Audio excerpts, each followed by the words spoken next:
There's a seagull on the lamppost across the road. I wonder if it wants to be friends.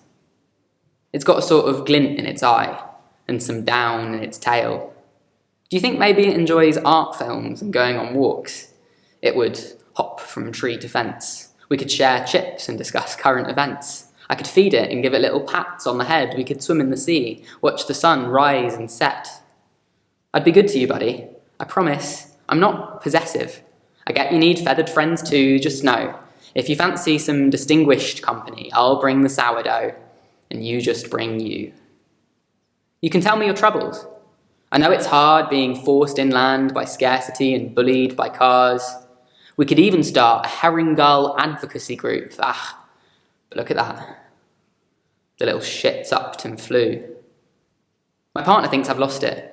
And maybe she's right if by it she means that piece of driftwood that was holding up the storage box attached to the string, hovering above the plate of salt and vinegar crisps on our doorstep. I think the local birds are getting wise. They can see me playing solo chess in our living room window, then gazing up into their eyes with a desperate longing. I tried going to a local club, but they're a different generation to me, and they don't seem all that impressed by my small talk attempts. Clive never followed me back on Twitter. Jason didn't enjoy the Phoebe Bridgers, and when I waved at Brian over the beer garden fence the other day, I could have sworn he rolled his eyes at his mate, lifted his pint, took an extra big gulp and mouthed, "Do not engage. That dude's like a goddamn gull." I'm basically a gull already.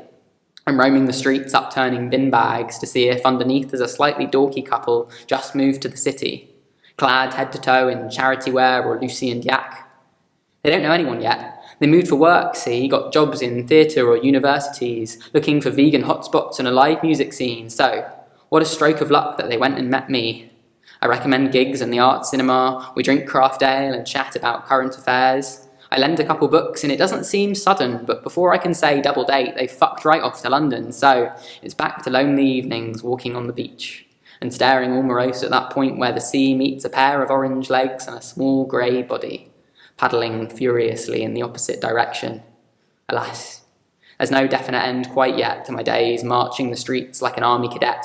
In one hand a large net, in the other a stale baguette, with both humans and birds giving a wide berth. On my walk back, the bars are filling up with people. Someone carries 4 pints in 2 hands and is met with a chorus of cheers from their table. 3 share one cigarette at a kitchen back end, and the sun is going down. The lights are coming on. The music's getting louder and the night is still so young. I catch the eye of a 20-something in a pinafore and scarf. It lasts less than a second. But then, the moment's passed.